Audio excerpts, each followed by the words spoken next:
Hey there, happy today. Michelle Lee doing my video outside this evening. I have all day to do my video, and here I am with the spotlight, tripod, and the beautiful moon this evening, and me and my story of day 7, which is what kind of trouble have you found yourself in where if you could have in that moment blinked your eyes and gotten yourself out of it, what was that? What is that? And, what was the lesson learned? And, I've been really kind of thinking about this question all day because I was wondering, I'm like, there must have been something like traumatic I wanted to get out of, right? There must have been something traumatic, I'm sure. Nothing that said to me, like, you just want to, like, oh, get out like that. Nothing jumped out at me like that, except for this one story that involves Mike and I. And we were, Mike and I were part of an off-roading club. We've had a Jeep Wrangler that we used to take off-roading, and we would go, it was the second Saturday of every month for years. We went out with our Jeep club, and we just went off and explored trails in our Jeep. Well, we had the whole thing. The whole thing was souped up to the nine, from skid plates to, what's it called? What's that thing called? The winch that goes on the front of the Jeep, so you can like tie yourself around a tree and pull yourself up. Well, anyhow, the rule in off-roading is you never go off-roading alone. You always go with like another Jeep. You always go when you have like someone else to, say help you out of tough situations. Well, Mike and I had been doing it for years, and we always go, like, we've always gone camping. So we go, before we started doing the RV life, before we started doing van life, before we hit the road, we spent every weekend we ever had camping, especially in the nicer weather. All summer long, we're camping. We used to just pack up the car and drive to New Hampshire, hours we drive and be pitching a tent in the dark after work on a Friday night. And so it was, we wake up one of these mornings, we're actually in New Hampshire having one of these weekends, and we're like, you know what, let's go for a coffee ride. We love coffee rides. We love going exploring places, and we're up in New Hampshire, and we said, all right, we'll go for a coffee ride. And like, we had the dogs with us, we had the Jeep, the tops, I'm pretty sure the top was down, don't quote me on that one. No, it wasn't, because it was fall camping. It wasn't down. I had to think about that for a second.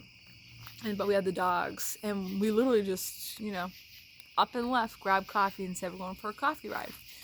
Well, we go find this trail. We're like, hey, this trail looks nice. We're up in New Hampshire. There's tons of trails. We're like, this trail looks nice. And we're like, all right, let's go down this trail. And we start, the sign said to like the waterfall, right? So we get down this trail, it's like to the waterfall. We're like, yeah, let's go follow the waterfall.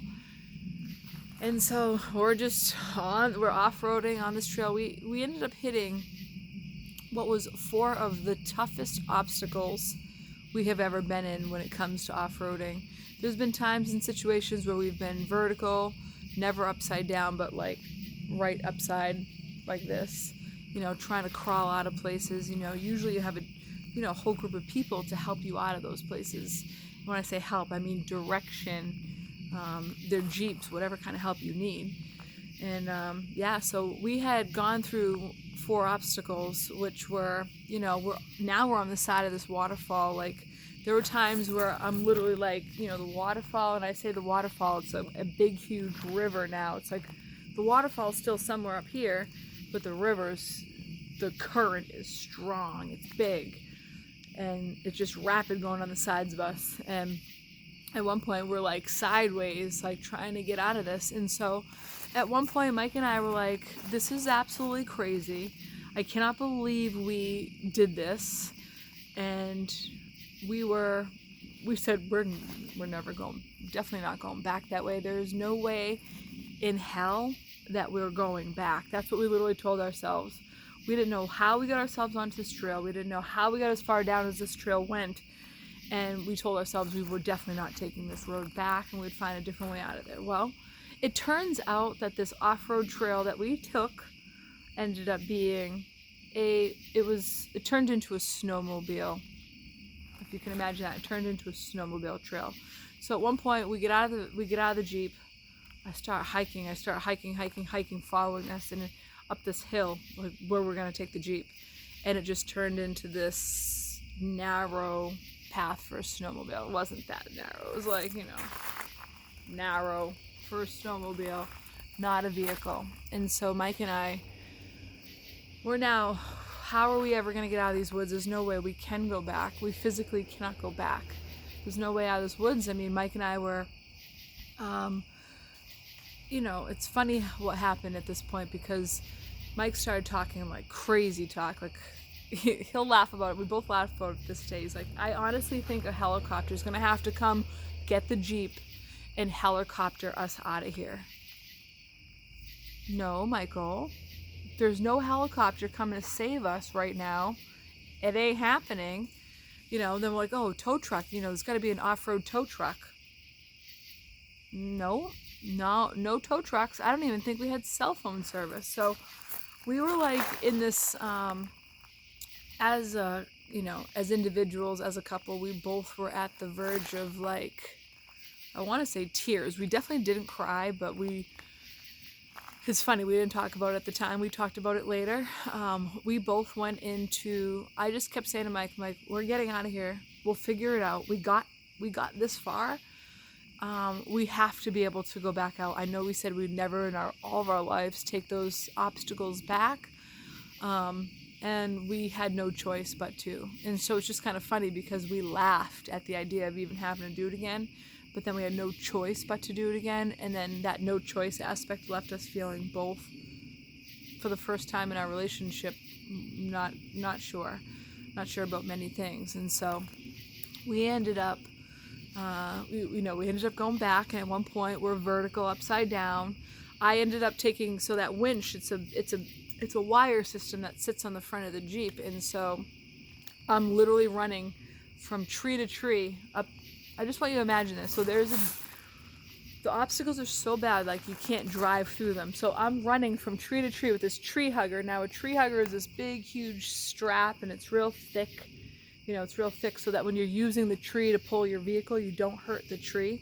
So it's called a tree hugger, and you wrap around the tree. And then you have this electrical thing that pulls you out. So like you use the trees as support, and then it pulls the Jeep out. Well, at one point, like I said, we're upside down. Mike had to take the cord, run it under the Jeep, and pull it under the Jeep to be able to pull us out. Now, that's not something you do when you're off-roading. You never want to put the wire under the Jeep, because you can flip yourself over very easily. So anyhow, we didn't talk to each other. I kept running with this wire, and the long wire, the tree hugger, and I just kept going from tree to tree to tree while he maneuvered through. And we used the winch and each other to get out of the woods. Now, like I said, we barely talked to each other. And when I say for hours, we barely talked to each other.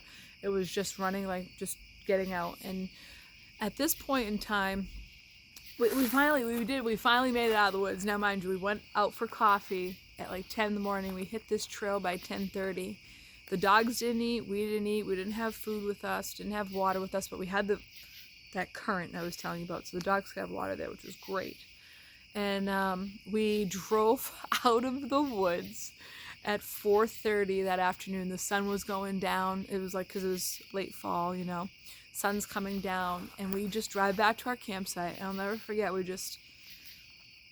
this point in time, we had like we had smashed windows, by the way, in the Jeep. We had a big snorkel, so if you go underwater, ripped the snorkel off. We dented the side of the door. We were hitting trees, banging into trees, trying to get out of this place. And like I said, so we get to our campground, and we still really haven't said anything to each other. We sit there, we open a beer, our campsite was over this gorgeous river, and we sit down, the dogs are chill, we fed them, and we're like, wow, it feels really good to be back. Like, really good to be back. And we laughed about the snow. We just started laughing about all the damage we did to the Jeep. And we just laughed because, like, we laugh just just because it's so typical of us. And the lesson that we learned in it all, like, we honestly, this was probably the best and biggest building time for our relationship. It was like, I'm not gonna say it was like one of those make or break deals, but if, like, one of us like freaked the heck out, it might have like given perspective into, you know, what is this person like under pressure? That's really what it comes down to. What's this person like under pressure? And so we learned about each other fast in that day. And we already knew about each other, but I just say, in those moments of stress and angst and anxiety and what do, we both figured it out. And at the end of the day, we always have seen this part of our story as one of the best bonding experiences we could have ever been through. This is one of the best, when you have to come together, work to make it happen. When I'm telling you that at one point helicopters lifting us out of there was the only option we had, it was real. It was a real option. It was probably the only real option at one point. But if you can make it one way, know that you can you can. We knew that we could go back. We already made it this far. We didn't want to have to do it, but we knew at the end of the day we could. So when we said we couldn't do it, it was one of those, no, you already did come through it. I don't care if you have to tree hug your way out of here, you can do it. And so, yeah, that's my story of probably one of those moments where I could have blinked my eyes. If we could have called the helicopter, we would have. But that was just absurd. And who the heck knows what the price of that bill would be,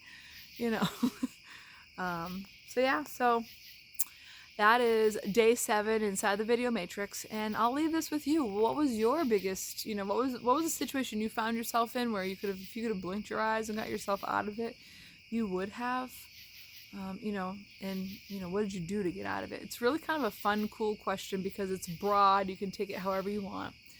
And that's it. I hope you had a great day. Thank you for listening. I look forward to seeing you tomorrow, and take care.